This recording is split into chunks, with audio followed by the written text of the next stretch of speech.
Qu'est-ce que tu fais, mec? À ton avis? Eh bien, je prie, bien sûr. Mais tu pries quoi? On n'est pas croyants. Sa Majesté des chatons. Mais on déteste le chat.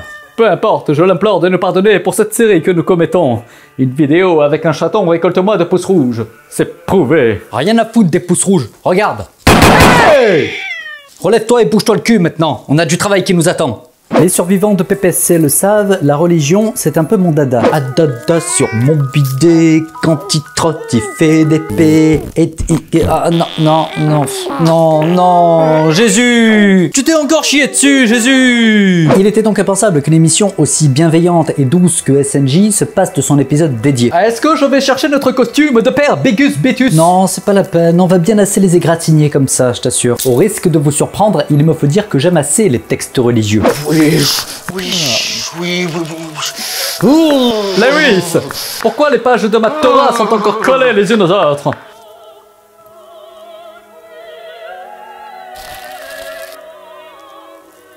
Lewis!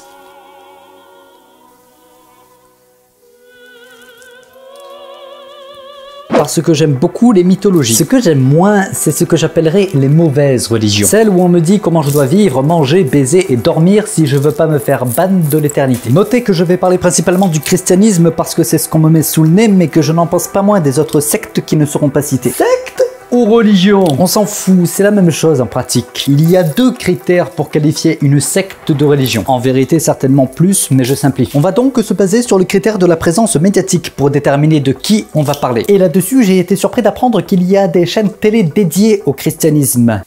Ouais. J'ai hâte qu'ils se mettent à la télé-réalité eux aussi. Ensuite et ultimement, il y a le critère du pouvoir à prendre en compte. Comment on fait pour déterminer le pouvoir d'un mouvement idéologique? Bof, on n'a qu'à prendre en compte le nombre de morts et la fortune pécuniaire pour déterminer ça. Ça me paraît pas mal. Étudions maintenant quelles sont les propagandes mises en place. Tout d'abord, il y a la méthode douce qui passe par des invitations gentilles et discrètes.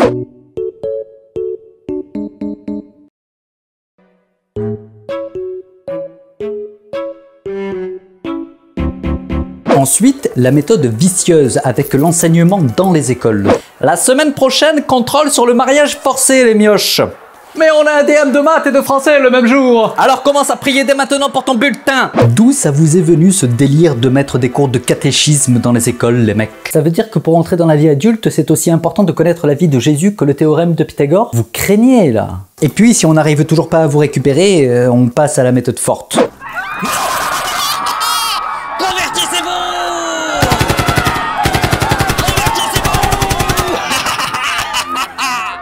Mais ça, vous n'y avez droit que si votre religion est minoritaire. Sinon, c'est de la triche. Comprenez? La foi est quelque chose de magique. Exactement. Et c'est ce que nous apprend la chaîne Naturally Blessed Womb. Comprenez, utérus naturellement béni en français.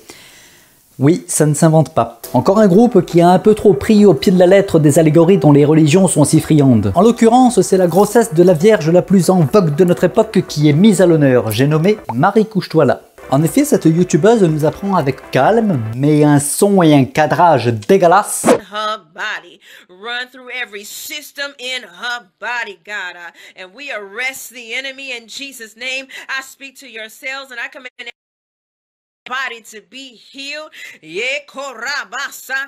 And I pray for 24-hour, 24/7 protection for you when you wake and when you arise throughout the day and throughout the night. Bah tu peux parler toi, ta technique vole pas tellement plus haut hein. Tu as tout à fait raison, mais moi je ne parle pas au nom de notre Seigneur. Father, chase her enemy away. Chase her enemy away, God. Qu'est-ce que tu fous, Jésus? Tu vois pas qu'elle est en galère? Mais concentrons-nous sur le message de cette malheureuse qui nous dit que pour qu'un couple obtienne la grâce d'un enfant, il lui suffit de prier. Our testimony. So I'm going to give my testimony and I'm going to hope that it touches fertility. We're going to be praying about barrenness. Praying about the fruit of the womb. We're going to be asking God to just come in with his soldiers. Good morning, soldiers. I say unto you, good morning, soldiers of God. You have been enlisted in the Hallelujah. Hallelujah. Hallelujah.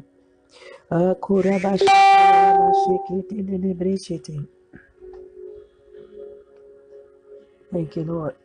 Sans déconner, c'est ça ta stratégie? Rester les mains jointes en attendant qu'un truc se passe? Les mains jointes, ça passe, hein?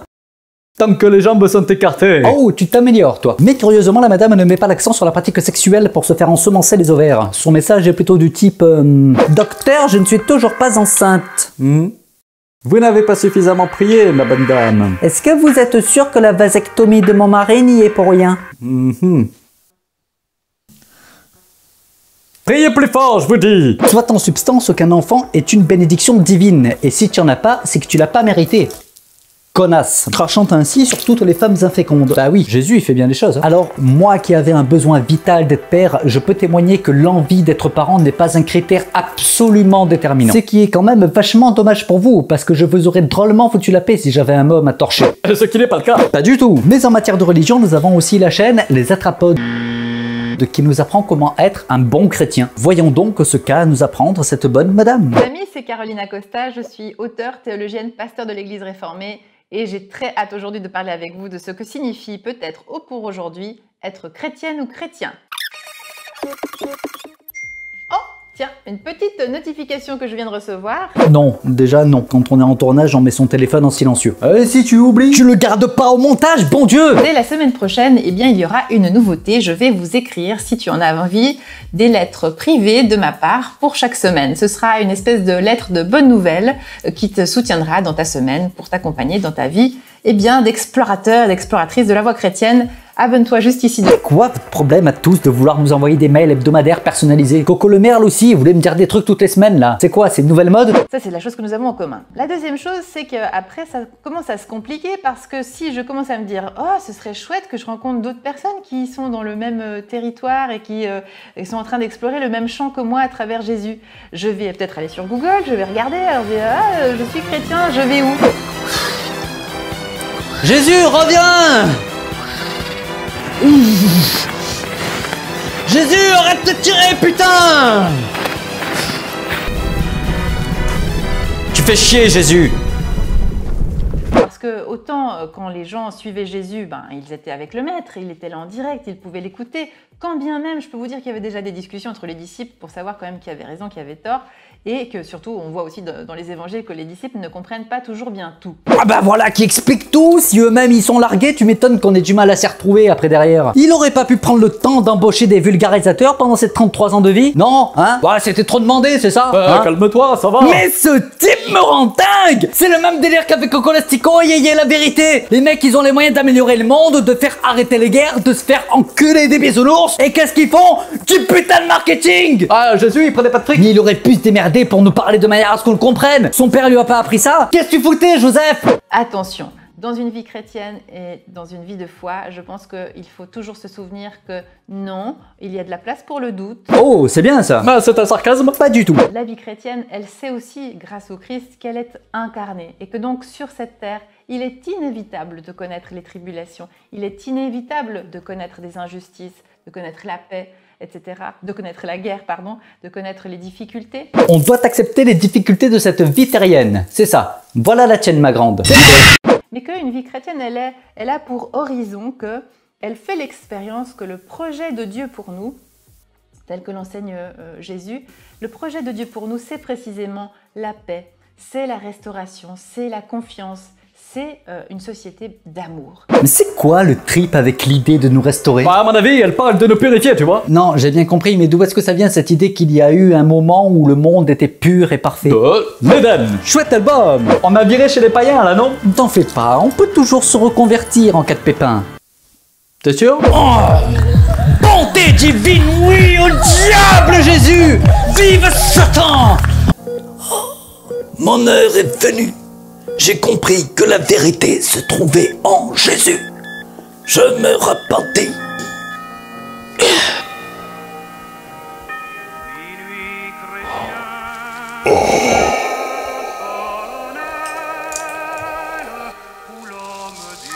Moi, mes enfants fréquentent les écoles juives, ont toujours fréquenté les écoles juives.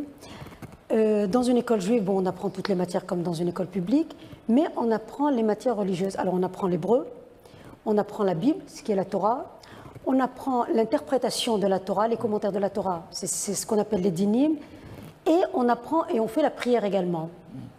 Donc lui, Meyer est d'accord, bon, il a toujours été d'accord que je mette mes enfants dans des écoles juives. Alors quand un enfant va à l'école et il revient en fin de journée, il a appris quelque chose à l'école, il vient le soir et il entend son père dire directement ou indirectement que le port de la kippa c'est des conneries, que les interprétations des sages et des rabbins c'est des conneries, que les règles de la Torah c'est des bêtises. Comment ça déstabilise un enfant. Et c'est là où la religion devient difficile à attaquer, parce que vous vous placez constamment dans une position de donneur d'amour charitables et bienveillants qui ne voulait pas faire de mal aux autres et vivre votre culte tranquillement. Sans doute qu'il y a quelques trolls qui vous attaquent par pure vilainie, mais honnêtement, vous n'auriez pas des détracteurs tels que moi s'il n'était question que d'aimer son prochain. Le fait de la croyance n'est pas quelque chose que je réprouve le moins du monde. À titre personnel, je crois en des tas de trucs qui n'existent absolument pas. Donne-moi la force de ne pas céder à l'appel de la haine et la violence. Donne-moi la force de ne pas céder à l'appel de la haine et la violence.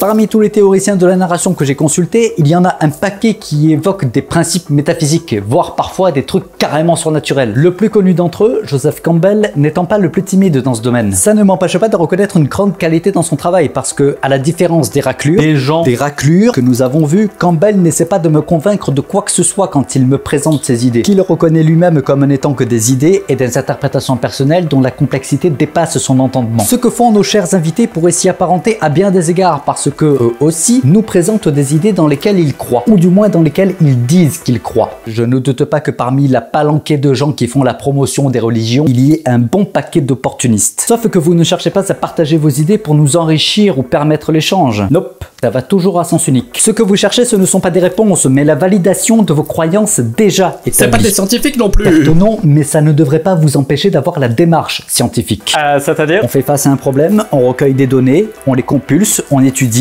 et on fait une synthèse de résultats. C'est bête et méchant si vous voulez, mais c'est le meilleur moyen, il me semble, pour ne pas se laisser avoir par ses propres envies de croyances. Les religions contiennent en germe de très belles choses, tant sur le plan poétique que sur le plan idéologique. Ça devient conflictuel et dangereux quand il est question que ces belles choses en germe soient hissées au rang de vérité absolue et admises par tous. Qui plus est, quand bien même il s'y trouve encore des gens bien intentionnés, le milieu général est noyé par la source d'argent et de pouvoir que sont devenues les religions. Si vous croyez vraiment en vos idées religieuses, continuez de les choyer sans nous demander d'y souscrire. En attendant que cela soit fait, je vous demanderai d'avoir l'amabilité de fermer vos gueules.